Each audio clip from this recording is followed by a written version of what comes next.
Hallelujah, praise the Lord. எல்லாரும் எப்படி இருக்கீங்க? நீங்கள் எல்லோரும் கர்த்தருக்குள் நலமாய் சுகமாய் இருக்க விரும்புகிறேன். கர்த்தர் உங்களை ஆசீர்வதிப்பாராக. இன்றைய நாள் மெய்ப்பனின் சத்தம் சங்கீதத்தின் புஸ்தகம் 34ஆம் அதிகாரம் 17ஆம் வசனத்தை நான் வாசிக்கிறேன். நீதிமான்கள் கூப்பிடும்போது கர்த்தர் அவர்களை அவர்களுடைய எல்லா உபத்திரவங்களுக்கும் நீங்களாக்கி விடுகிறார். ஹல்லேலூயா. நீதிமான்கள் கூப்பிடும்போது கர்த்தர் கேட்கிறார். நீதிமான்கள் யார்?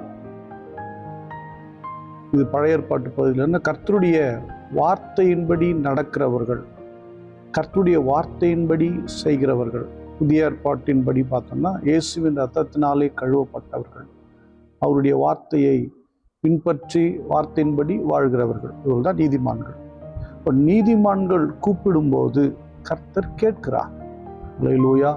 என் அன்பு தேவனுடைய பிள்ளை, இயேசுவின் இரத்தத்தினாலே கழுவப்பட்ட உங்களை, உங்களுடைய வார்த்தைகளுக்கு அவர் செவி கொடுக்கிறவராக, கேட்கிறவராக இருக்கிறார். அது மட்டும் இல்லாமல் உங்கள் உபத்திரவங்களை எல்லாம் நீங்களாக்குற உபத்திரவம் எல்லா மனிதனுக்கும் வருகிறது. ஆனால் அந்த உபத்திரவத்திலிருந்து விடுதலை வேண்டுமேயானால் இயேசுவை நோக்கி கூப்பிட வேண்டியது அவசியமாயிருக்கிறது. உலகத்திலே உபத்திரவம் உண்டு, திடன் கொள்ளுங்கள் அப்படின்னு ஆண்டவராக இயேசு கிறிஸ்து சொல்லுகிறார். உலகத்தை நான் ஜெயித்தேன் அப்படின்னு சொல்லுகிறார். எனக்கு அன்பானவர்களே, எல்லா உபத்திரவங்களையும் ஜெயிக்கக்கூடிய அதிகாரம் ஜெபத்தில் இருக்கிறது. தேவனை நோக்கி கூப்பிடுதல் இருக்கிறது.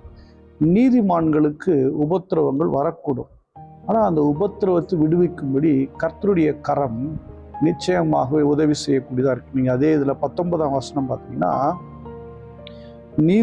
நீதிமானுக்கு வரும் துன்பங்கள் அநேகமாக இருக்கும், கர்த்தர் அவைகள் எல்லாவற்றிலும் நின்று அவனை விடுவிப்பார். அப்போது நீதிமான்களுக்கு நிறைய துன்பம் வரலாம், கஷ்டம் வரலாம். ஏன்னா சொல்லுவாங்க பாருங்க, இளைச்சவன் கிடைச்சானா நாலு அடி சேர்த்து போடுவானா.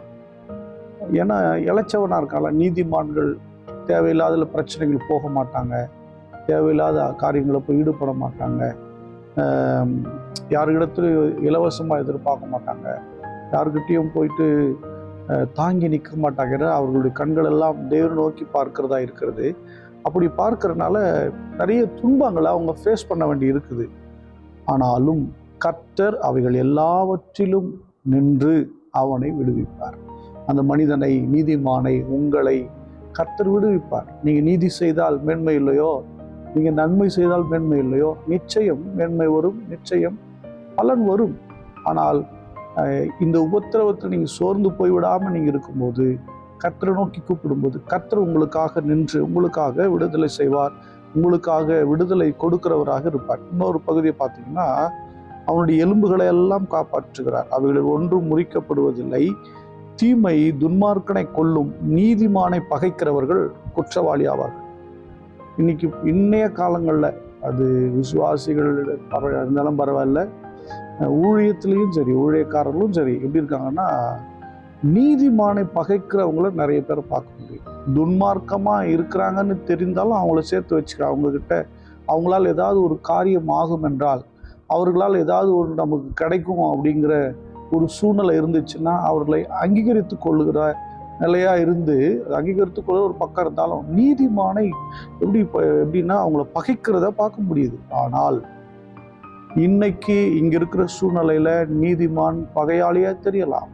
ஆனால் ஒரு நாள் கர்த்தர் இந்த நீதிமானை பகைக்கிறவனை கர்த்தர் குற்றவாளியாய் நிறுத்துவார். வசனம் சொல்லுகிறது, நீதிமானை துன்மார்க்கன் என்று சொல்லுகிறவர்களும் துன்மார்க்கன் நீதிமான் என்று சொல்லுகிறவர்களும் கர்த்தருடைய பார்வைக்கு அருவருப்பானவர்களாம். எனக்கு அன்பானவர்களே, இந்த நாளில் உங்களுக்கு நான் சொல்லுகிறேன், நீங்கள் உங்களுக்கு கொடுக்கப்பட்ட நீதியில நில்லுங்க.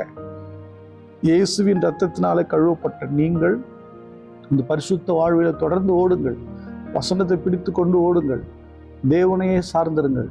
கர்த்தர் உங்க கூட இருப்பார், உங்களை கைவிட மாட்டார். ஸ்தோத்திரம் பண்ணுவோமா? ஸ்தோத்திரம், ஸ்தோத்திரம், ஸ்தோத்திரம். ஆண்டவரே, ஆண்டவரே, எங்களை நீதியில நடத்துங்க, நீதியின் பாதையில நடத்துங்க, நீதிமான வாழ செய்யுங்க, எங்களுக்கு உதவி செய்யுங்கப்பா. ஆண்டவரே ஸ்தோத்திரம், அன்பின் பிதாவே உம்மை ஸ்தோத்திரிக்கிறோம். பார்க்கிற ஒரு குடும்பங்களை ஆசீர்வதிங்க.